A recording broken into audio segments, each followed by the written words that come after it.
Good afternoon, everyone. I am Rasmila, your host for today, and it gives me immense pleasure to extend a warm and heartfelt welcome to each one of you in this exciting session. But before getting on board with the event, I just want to inform you all that we are organizing a session under IISc, that is Institution Innovation Council. IISc was established on 21st November 2018 at GIMS Usani Village. Since the inception of IISc by the Innovation Cell, MIC, as per the norms and directives of the Ministry of Education, the Ministry of Human Resource Development, it is established to engage large number of faculty, students and staff in various innovation and entrepreneurship related activities such as hackathons, leadership talks, aggregation, workshops, seminars in IPR, or entrepreneurship and other competitive events to enhance the innovation and entrepreneurship ecosystem in the institution. Allow me to introduce our esteemed professor, Dr. Ava Martin. She established a reputation for proficiency in computer science training with an emphasis on computer networks and data structures. She values a student-centered approach, highly cultivates friendly, supportive environments that foster critical thinking and intellectual curiosity. She is dedicated to preparing students for successful careers and provides research mentoring that results in significant contribution to the academic community. She actively supports interdisciplinary learning and makes connection between theory and practical application. She participates on college committees demonstrating good administrative and leadership skills. Her commitment to academic achievement includes efforts and workshops for professional development. Today, Dr. Ava Ma'am will enlighten us on streaming sensor data, real-time analytics and innovation. And now, without any further delay, let's warmly welcome Dr. Ava Ma'am as she takes the stage. So, today we are going to discuss the topic streaming sensor data, real-time analytics and innovation.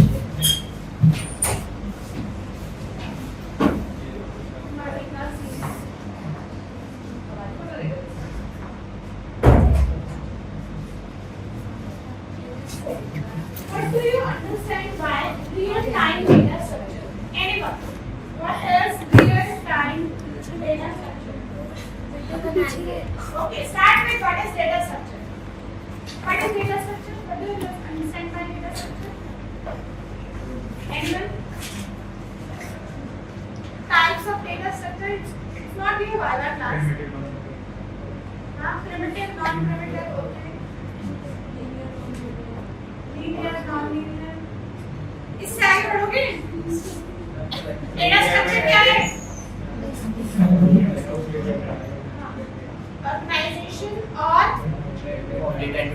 way to handle data is known as data structure. So real-time data structure क्या है?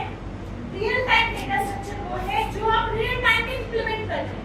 So आज के दिन में आप जो भी data structure access कर रहे हैं, वो चाहे किसी वे से कर रहे हैं. आप सोशल मीडिया के थ्रू एक्सेस कर रहे हैं.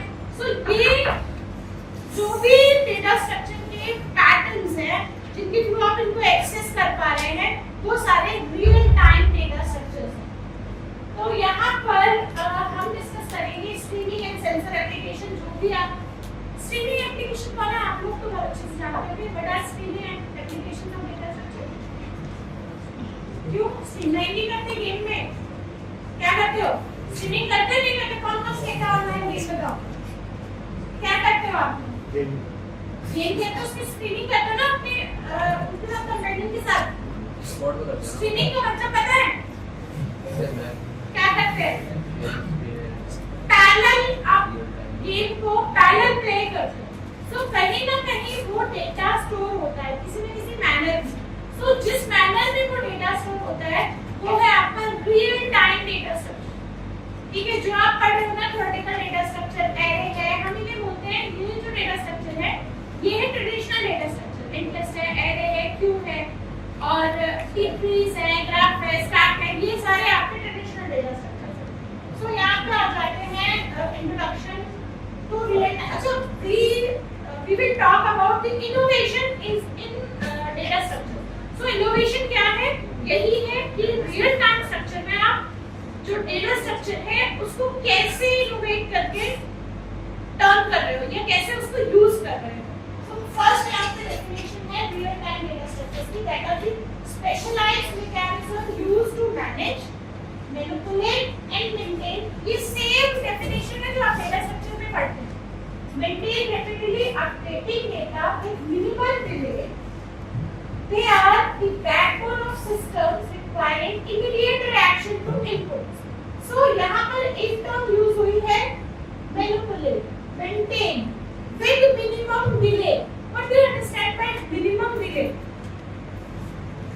अगर हम वीडियो कॉल कर रहे हैं और एक दूसरे से चैट कर रहे हैं वीडियो कॉल पर और पता लग रहा है कि जो सामने वाला बंदा उसका जो वीडियो है वो आई नहीं रहा, घूम रहा है, बस स्टैटिक फोटो आई है, क्या आपको मजा आएगा?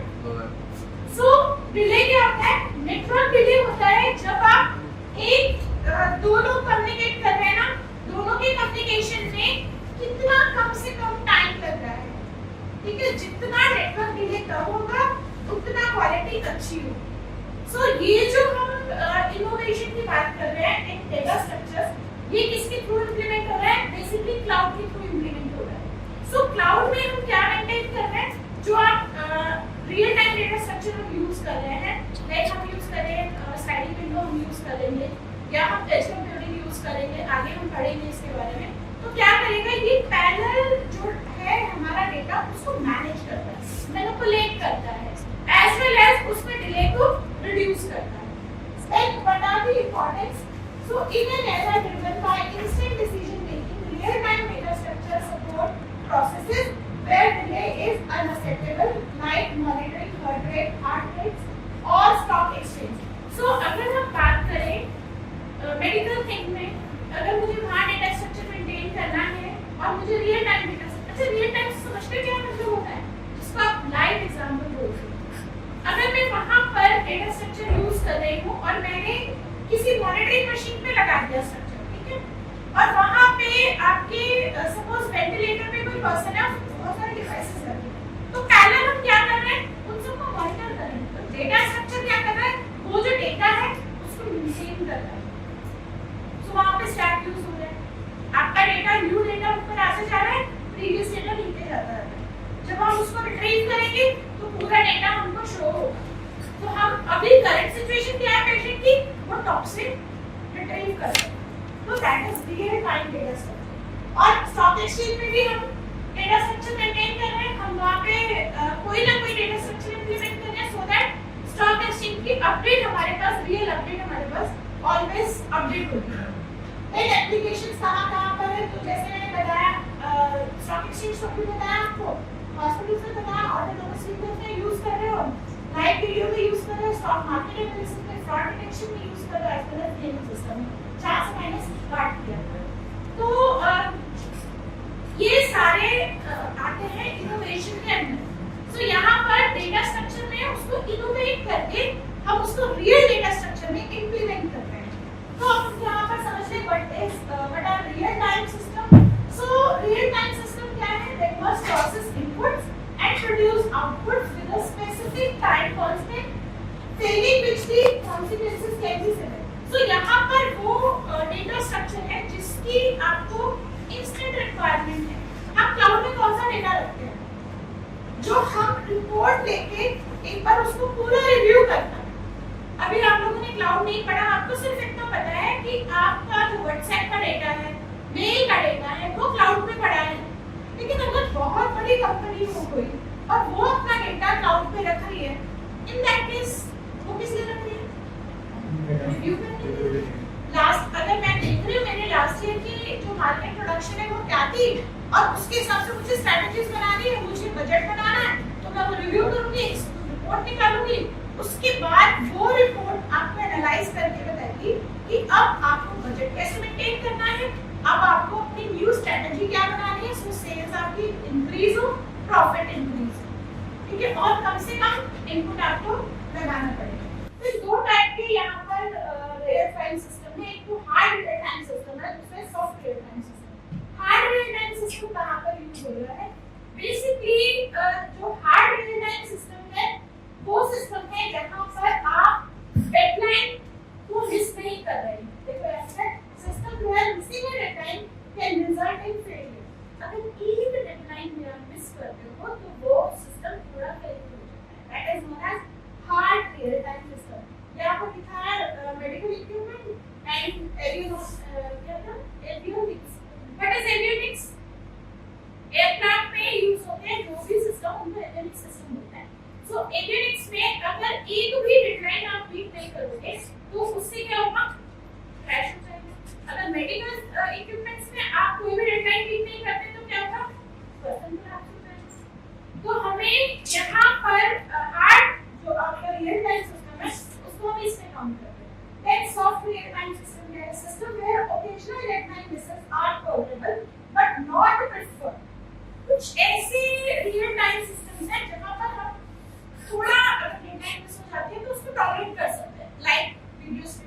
आप वीडियो कॉल कर रहे हैं, लाइक आप गेम खेल रहे हैं, गेम में आपका थोड़ा कुछ मिस हो गया तो आप टॉलरेट कर सकते हैं, तो वो आपके आते हैं सॉफ्ट रियल टाइम में।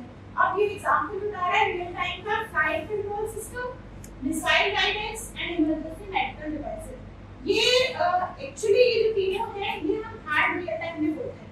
ये जो आपके सॉफ्ट रियल टाइम सिस्टम है इनको काम भी नहीं करते, क्योंकि ये कई बार इंटरनेट डिले की वजह से भी इशू करते हैं, लेकिन क्योंकि ये डेटा स्ट्रक्चर इंपॉर्टेंट है लाइफ के लिए, यहाँ पर किसी की लाइफ कनेक्टेड है, तो हम इसलिए इनको ज्यादा अहमियत देते हैं। सो इनोवेशन यहाँ पर यूज होती है। देन स्ट्रीमिंग डेटा क्या है? Constant flow of information from digital sources. तो आप जब लाइव वीडियो कर रहे हैं उस समय, या आप लाइव गेम खेल रहे हैं उस समय, जब आप कोई भी डेटा पैरेलली क्या कर रहे हैं, डिस्ट्रीब्यूट कर रहे हैं। एक्चुअली ये सारा ना डिस्ट्रीब्यूट प्रोसेसिंग में आता है। डिस्ट्रीब्यूट प्रोसेसिंग क्या होता है कि हम एक ही टाइम पर एक सिस्टम को डिफरेंट प्लेसेस पर यूज कर रहे हैं। सो यहाँ पर जैसे आप वीडियो गाइड कर रहे हैं, नेटफ्लिक्स पे लाइव आता है, या आप ट्विटर पे फीड्स डाल रहे हैं, ये सब लाइव है ना। सो यहाँ पर हम इसको बोलते हैं स्ट्रीमिंग ऑफ डेटा। या आप गेम खेल रहे हो तो गेम में भी आप ऑनलाइन गेम अगर खेल रहे हो, वहाँ पर भी आप क्या करते हो, एक एक अपडेट आपको चाहिए होती है। लड़के अच्छी तरह से सोच पाएंगे, हो सकता है लड़कियां भी गेम खेलती हूँ, मैं उस चीज को नहीं यहाँ पे लड़की का करती कॉन्सेप्ट। सो क्योंकि आप लोग गेम खेलते हैं तो व्हाइल प्लेइंग आप एक दूसरे को सपोर्ट करते हैं। आप बोलते हैं यहाँ मत उधर, यहाँ मत जा, आप गाइड करते हो ना, एक दूसरे को गाइड करते हो, तो क्या है, that is called streaming data. आप क्या कर रहे हैं, स्ट्रीमिंग कर रहे हैं अपने फ्रेंड्स के साथ। And what is sensor data? Sensor data can be generated by physical devices like temperature sensor, accelerometer and GPS modules. So जहां पर आप डेटा को किसी एक डिवाइस से मेंटेन कर रहे हैं, सो वो डेटा होता है सेंसर डेटा। तो यहाँ पर अगर मैं बात करूँ टेम्परेचर सेंसर का, तो ये टेम्परेचर सेंसर आपका टेम्परेचर नहीं देता है। ये टेम्परेचर सेंसर जो वेदर फोरकास्टिंग करते हैं उनके टेम्परेचर सेंसर वो आपको प्रेडिक्शन देते हैं, इसके अकॉर्डिंग प्रीवियस ईयर का डेटा और आज का डेटा क्या चल रहा है, कैसे देता है, वेदर फोरकास्ट कैसे काम करता है, किसी को idea? Raise your hands. Forecast कैसे करता है weather forecast? No idea? Sorry, analog से करता है। ओके, और कौन है मेरे क्लास टीचर?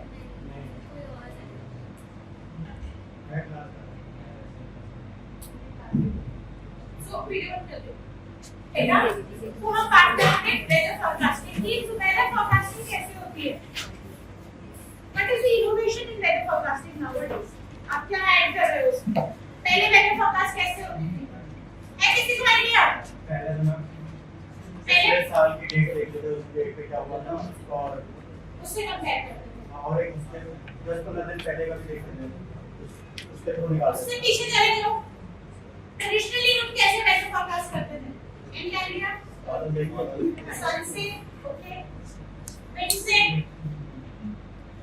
आइडिया है किसी को कि जब हमारे पास वेदर फोरकास्टिंग नहीं थी, तो जो कुछ लोग थे, गिने चुने लोग थे गाँव में, वो क्या करते थे, कैसे फोरकास्ट निकालते थे? वाटर फ्लो से, वो एनिमल से, और काले बादल। इसके अलावा वर्शिप करते थे, है ना? किसी ने देखा वो नारियल जो घूमता है? देखा किसी ने ट्रेडिशनल मेथड फोरकास्टिंग का? कौन-कौन बच्चे गांव से बिलोंग करते हैं? ट्रेडिशनली वेदर फोरकास्ट किसने देखा है? आपको पता है गांव में कुछ लोग ऐसे होते हैं जो वहां पर आपको मतलब उनको ऐसे कहते हैं पूर्वजों का आशीर्वाद है, तो वो कोई एक ऐसा अनुष्ठान करते हैं जिस अनुष्ठान में वो बताते हैं कि अगर ऐसा होगा तो बारिश ज्यादा होगी, अगर ऐसा नहीं होगा तो बारिश मॉडरेट होगी, और ऐसा नहीं होगा तो बिल्कुल बारिश नहीं होगी, सूखा पड़ेगा। तो पहले ये मेथड्स थे। इसके बाद उसने इनोवेट हुआ। आपने क्या किया कि एक डिवाइस लगा दिया जो वेदर को मेजर कर रहा था। मैनुअली आप रोज वेदर का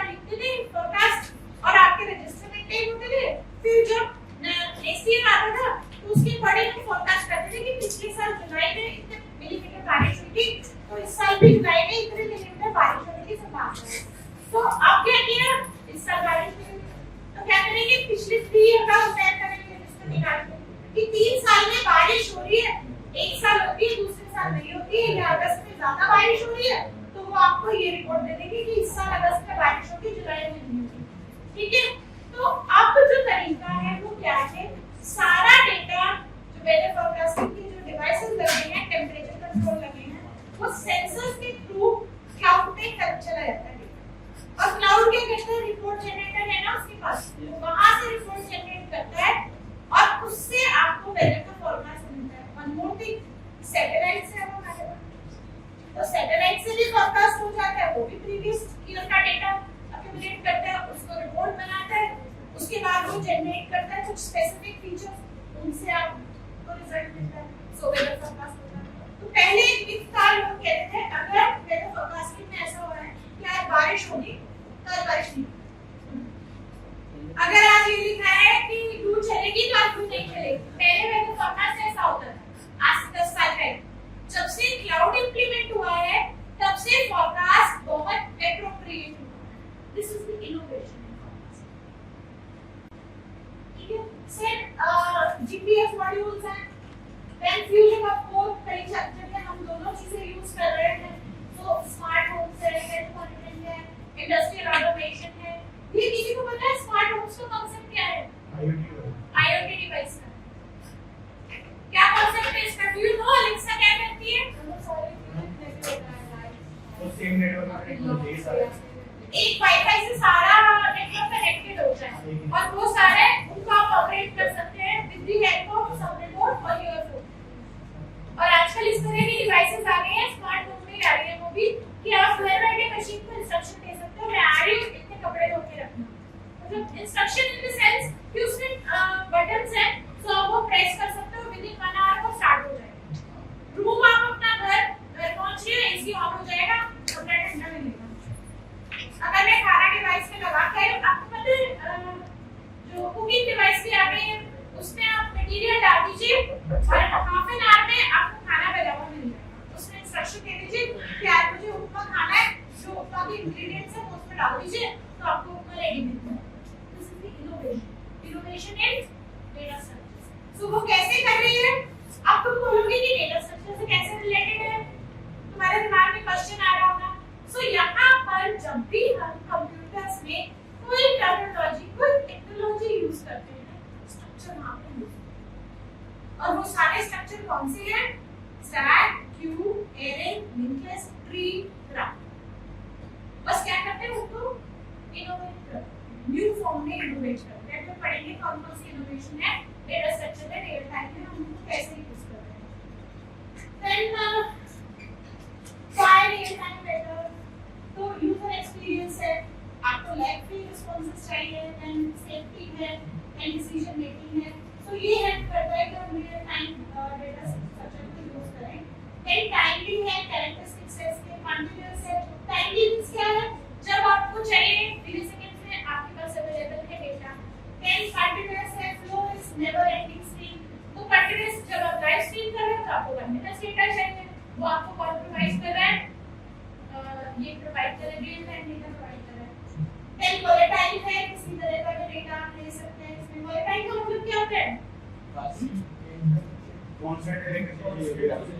हां, in every field you can use it. Then unpredictable है, arrive at interval intervals and volumes की बेसिक कैरेक्टरिस्टिक्स है real time data. Then traditional versus real time data structures. So structures जो है data structure की हम बात करें तो ट्रेडिशनली एरे है, स्टैक है, ट्रीज है, और जितने भी स्ट्रक्चर हैं वो सारे optimized for storage in Excel. So what are the innovation in that is circular buffer is there, then sliding window is there, then for optimizing for fast limited memory and real time processing. इसके अलावा sliding window है, circular buffer है, एक और खास। Then what are the key differences? So traditional system prioritize accuracy and real time system prioritize speed and responsiveness.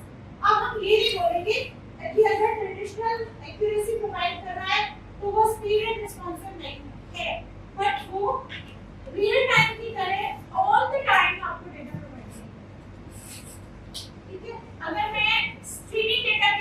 रही हूँ तो वो ट्रेडिशनल डेटा स्ट्रक्चर आपको नहीं मिलेगा। ऐसा हो सकता है कि मैं आज गेम खेल रही हूँ, मेरा स्कोर हो गया, सपोज कुछ बच्चे गेम खेलते हैं ना फोन में, तो हम बात करते हैं कैंडी क्रश की पुराना गेम है या सबवे सर्फर की बात करते हैं। आपने गेम खेला, आपके पॉइंट्स बन गए, पॉइंट्स स्कोर हो। जब आप नेक्स्ट टाइम इसको लॉगिन करोगे तो आप दोबारा से वहीं से स्टार्ट करोगे जो आपके प्रीवियस पॉइंट, उनका कोई स्ट्रक्चर तो मेंटेन हो रहा है ना, कहीं तो डेटा आपका स्टोर हो रहा है ना, तभी तो आप वहीं से शुरू कर रहे हो जहाँ से आपने एंड किया था। रियल टाइम पे यहाँ पे न्यूज़ का भी आता है, न्यूज़ अपडेट कर रहे हैं तो रोटीन स्ट्रक्चर है, न्यूज़ अपडेट में हम यूज कर रहे हैं स्टैट को, तो जो भी लाइव अपडेट है वो प्रॉपर होती है, बाकी न्यूज़ नीचे चली जाती है। ठीक है, सो नेक्स्ट है what is circular buffer. Circular buffer क्या है? A big fixed size data structure that overrides all data once full for a predefined memory layout. Use cases: audio gateway, logging system, real-time video buffering. Specify variable and तो circular buffer क्या कहते हैं? जो भी आप real time में अपने पास जो डिवाइसेस यूज कर रहे हैं उनके थ्रू आपका डेटाबेस स्टोर करके रखना है, एज कंपैरेटिव प्रोवाइड कर रहे हैं। वेरिएबल डिवाइसेस कौन से हैं? स्मार्ट वॉच है, स्मार्ट गॉगल्स है, गूगल गॉगल्स किस किस को पता है? वेरिएबल में आते हैं। और बताओ, मेटा क्लासेस है और हाँ वीआर डिवाइसेस भी है, वर्चुअल क्या बोलते हैं, वर्चुअल रियलिटी डिवाइसेस वो भी आ गए। क्या है आपका सारा वीआर में आ जाता है। तो ये सारा आपका क्या करता है? सर्कुलर बफर यूज होते हैं इन सब सिस्टम में जो भी आप आईओटी से रिलेटेड डिवाइसेस हैं। स्लाइडिंग विंडो, तो स्लाइडिंग विंडो ना एक नेटवर्क का टर्म है। स्लाइडिंग विंडो प्रोटोकॉल क्या काम करता है कि जब भी आप डेटा को एक्सेस कर रहे हैं तो एक इमेजिनरी विंडो को ले लेना है। उस इमेजिनरी विंडो को जब एक डेटा पास हो जाता है, सपोज 1 बिट का डेटा उसको पास करना है, 1 बिट का डेटा पास करने के बाद वो नेक्स्ट 1 बिट पे मूव करना है, that is called sliding window. मैंने कॉन्सेप्ट समझ लो क्या है। यहाँ मेरी डेटा स्ट्रीम है, ये डेटा स्ट्रीम मेरी है 1000 बिट्स की और मैं 10 बिट्स पर स्लाइडिंग विंडो ले रही हूँ, तो 10 बिट्स का स्लाइड हुआ, ये हो गया, विंडो स्लाइड हो जाएगी, नेक्स्ट में चलो। तो ये है स्लाइडिंग विंडो का कॉन्सेप्ट। तो जब हम स्लाइडिंग विंडो यहाँ पर यूज करते हैं रियल टाइम में, तो उसका क्या पर्पस है?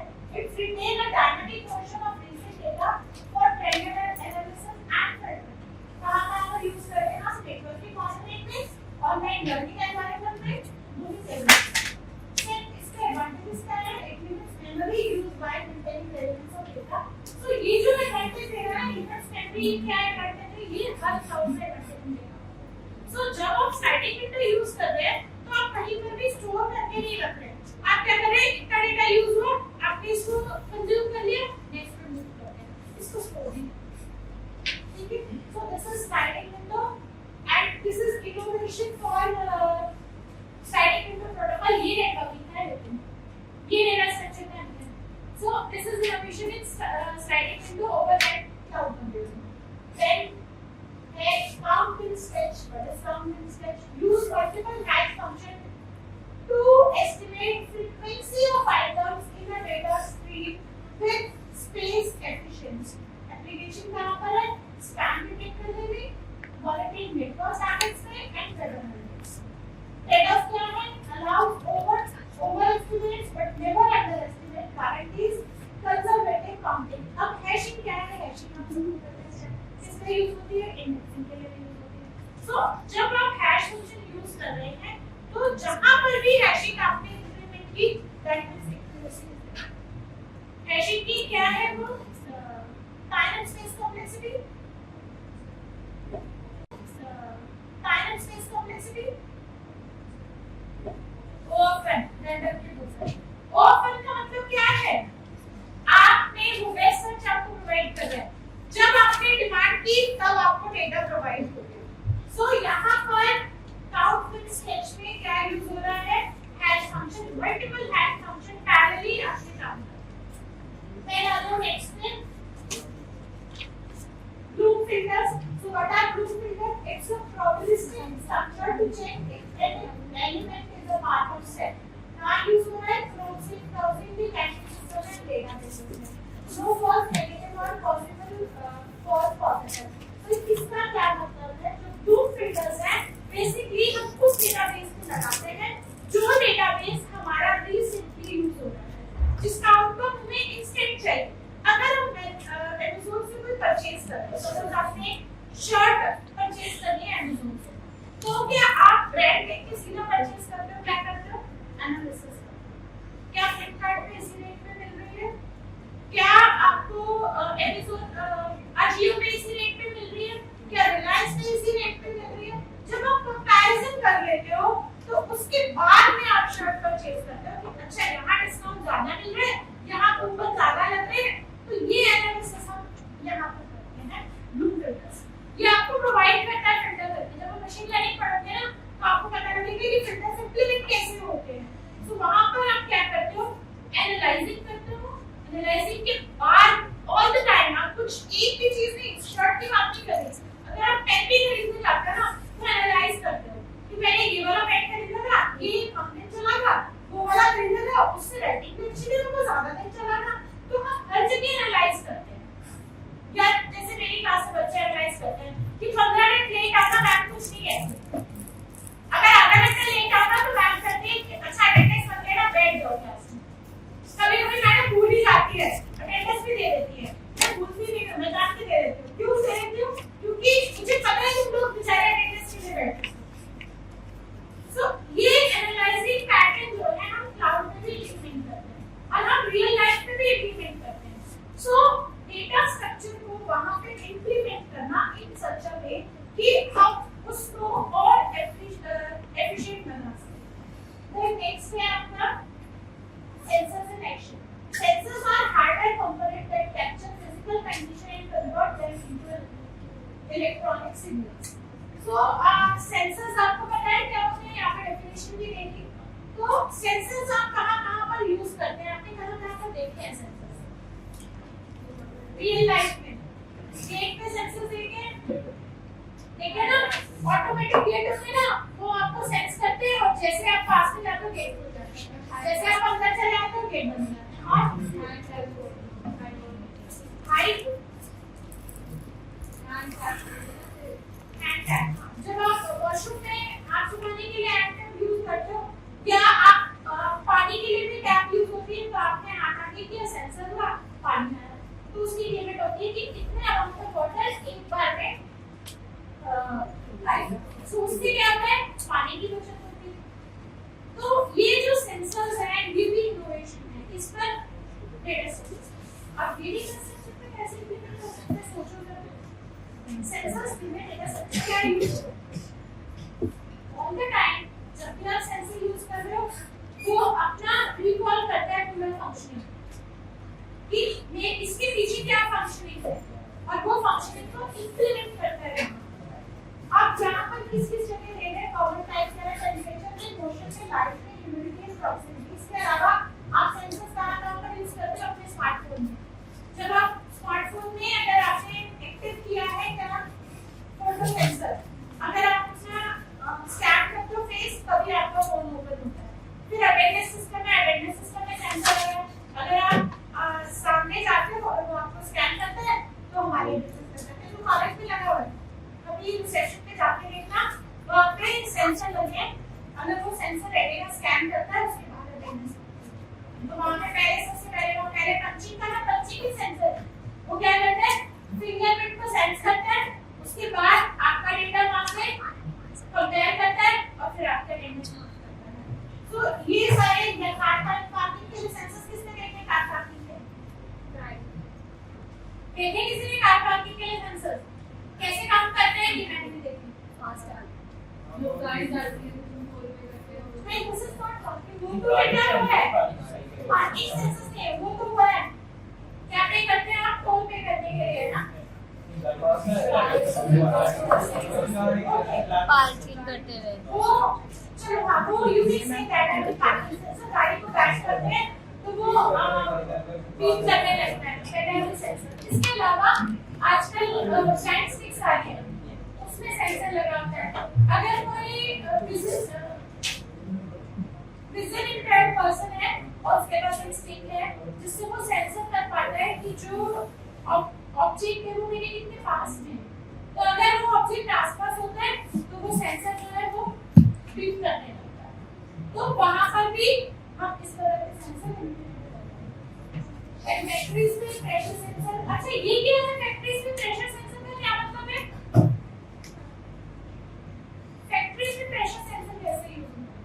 जहां पर ग्लाइकोल फैक्ट्री है वहां पर हमको ऑक्सीजन का प्रेशर मेंटेन करना है। तो वो चेक करता है कि अदर गैसेस वहां पर तो नहीं आ गई। इसके लिए एक फाइनल ईयर स्टूडेंट ने प्रोजेक्ट बनाया था सेंसर हेलमेट। तो उसमें अगर गैसेस आ जाती है तो वो सेंसर एक्टिव हो जाता है और उसके अलार्म स्टार्ट हो जाता है। तो कोल माइंस में इस तरह से प्रोटोटाइप रख सकते हैं। तो सेंसर को हम जगह-जगह इनोवेट करके हर जगह हम इंप्लीमेंट कर रहे हैं। जैसे आपके जो वेरेबल डिवाइसेस हैं, आईओटी डिवाइसेस हैं, तो उसमें आ गया आजकल बीपी सेंसर मशीन। तो अगर बीपी हाई हो जाता है, शुगर हाई हो जाता है तो वो अलार्म करता है। और आजकल वो सेंसर आ रहे हैं जो आपके फुट स्टेप्स को काउंट करते हैं। वो तो बहुत लोगों को कॉमनली पता है। मेरे ख्याल से बहुत से बच्चे ऐसे हैं जिन्होंने इसके एप्पल के थ्रू वॉच भी फ्री करती है। कॉमन बच्चे एप्पल के थ्रू वॉच फ्री है। बीच में ऑफर आया था कि आप 3000 पर डे आपको वॉक करनी है तो आपकी वॉच आप परचेज कर लीजिए, कुछ टाइम बाद वो आपको फ्री हो जाएगी। तो इस तरह से सेंसर जो है सेंसर जगह-जगह तो सेंसर फ्यूजन है एंड रियल टाइम सेंसर क्या चैलेंजेस है रियल टाइम यूज करने के। फर्स्ट है लेटेंसी। तो लेटेंसी क्या होती है? लेटेंसी के लिए हम यूज करते हैं कि जो रिस्पांस टाइम है। देखो नेटवर्किंग में दो चीजें, सर्वर होता है और एक क्लाइंट। तो क्लाइंट और सर्वर के बीच में कैसे कम्युनिकेशन होता है? क्लाइंट क्या करता है? सर्वर क्या करता है? उसको रिस्पांस देता है। तो जो ये रिस्पांस और रिक्वेस्ट के बीच का टाइम है, इस टाइम को बोलते हैं नेटवर्क डिले। ठीक है। सो ये जो लेटेंसी डिले है इसको मेंटेन करने में दिक्कत आती है क्योंकि ये रिस्पांस जितना ज्यादा डिले होगा उतना रिस्पांस क्या होगा? इफेक्टिव नहीं। Then bandwidth high data flow में ओवरलोड नहीं। सो अगर आपका data flow according to the network bandwidth नहीं है तो ये भी एक चैलेंज है। हम क्योंकि रियल टाइम डेटा को इंप्लीमेंट कर पा रहे हैं। then hardware integration is there, decoding complexity is there, तो ये कुछ रियल टाइम डेटा के challenges हैं। then AI plus real time data, तो हम AI और रियल टाइम डेटा का इंटरसेक्शन आजकल यूज कर रहे हैं जिसको IoT का नाम दे रहे हैं। तो IoT में डिफरेंट डिवाइसेस इस तरह के इंप्लीमेंट हो रहे हैं जिसमें real time data structure as well as AI दोनों का कॉम्बिनेशन चल रहा है। सो क्या-क्या है कहाँ पर यूज कर रहे हैं? टाइप्स ऑफ जो हमारे ग्लोबल सीडी है, PyTorch है, AWS लैम्बडा है। तो यहाँ पर हम AI प्लस रियल टाइम भी यूज करते हैं। यूज केसेस पेशेंट अनलॉक का जरा पढ़ना चाहेंगे तो पर्सनल एड से इंस्टेंट लैंग्वेज ट्रांसलेशन है। इसके अलावा आपका सीडी एम्बेडेशन है, आप अपना सीडी AI के थ्रू डिजाइन कर सकते हैं और उसमें रियल टाइम को add get budget as computing. It is a new terminology, you can say it's an innovation terminology in computing. क्या है कि इससे पहले आपको ना पैरेलल कंप्यूटिंग समझना होगा, इससे पहले आपको ग्रिड कंप्यूटिंग समझना पड़ेगा, तो आप एज कंप्यूटिंग की इम्पोर्टेंस समझ पाओगे। तो मैं कुछ शब्दों में few words में बताती हूँ कि पैरेलल कंप्यूटिंग और ग्रिड कंप्यूटिंग क्या होती है। देखो पैरेलल कंप्यूटिंग में डिफरेंट डिवाइसेस हैं। तो डिफरेंट डिवाइसेस को एक ही क्लाउड पे हम एक्सेस कर रहे हैं। तो उनकी जो एक्सेसिंग पावर है वो पाइपलाइंस के थ्रू होती है। हर एक को हम एक स्पेसिफिक पाइपलाइन प्रोवाइड करते हैं, सो वो पैरेलली थ्रू एक्सेस कर पाते हैं। तो क्लाउड का एग्जांपल अगर हम ले लें, हर एक आदमी फेसबुक यूज कर रहा है ना, और फेसबुक का डेटा आपको पता है कहाँ होता है? क्लाउड पे होता है। अब अगर मुझे ये जज करना है कि फेसबुक पे कौन सा आदमी आतंकवाद से रिलेटेड है, तो मुझे क्या करना पड़ेगा? उसका डेटा एनालाइज करना पड़ेगा। ठीक है, एनालाइज करके हम ऐसे लोगों को निकालते हैं और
इमरजेंसी अलर्ट्स है, फाइनेंस में आप यूज कर सकते हैं, फ्रॉड डिटेक्शन में, स्टॉक मार्केट अलर्ट में, ट्रांसपोर्ट में, जीपीएस नेविगेशन में, लाइव ट्रैफिक अपडेट्स में। तो ये सारे यूज केसेस हैं जो आप स्टडी कर सकते हैं। Thank you for today. इसके बाद ये हो गया टेस्ट लेक्चर का बस। इसमें तुमने कहा आज की टेस्ट लेक्चर बताओ एनीवन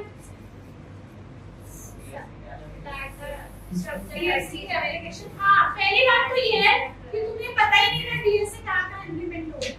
फिर दूसरी चीज ये है कि रियल टाइम डेटा में हम डीएसए को कैसे मर्ज करते हैं। फिर उससे न्यू जो टेक्नोलॉजी आई है वो हम उसमें ऐड ऑन कर रहे हैं। तो तुमने कभी नहीं सोचा होगा कि आईओटी में भी डीएसए यूज होगा। और ये मत सोचना कि डीएसए पढ़ा पेपर के लिए पढ़ना है, हर जगह डीएसए यूज होगा। और जिन बच्चों को ये गलत फहमी है कि पाइथन पढ़ना है, मशीन लर्निंग पढ़ना है, डेटा साइंस पढ़ना है, डीएसए से मतलब नहीं है, नहीं, हर जगह डीएसए इंप्लीमेंट होगा, हर जगह काम होगा। आप अगर दूध लेने नहीं जाते हो ना तो वहां आप क्यों मेंटेन करते हो, है ना? अगर आप टिकट प्राइस से बुक करते हो ना वहां पे भी आप क्यों मेंटेन करते हो, प्रायोरिटी क्यों या क्यों मेंटेन करते हो। कूपन जो ले रहे हो ना वहां पे भी आप स्टैट मेंटेन करते हो। ठीक है, तो हर लाइफ के हर जगह हम डेटा स्ट्रक्चर को यूज करते हैं। Thank you class.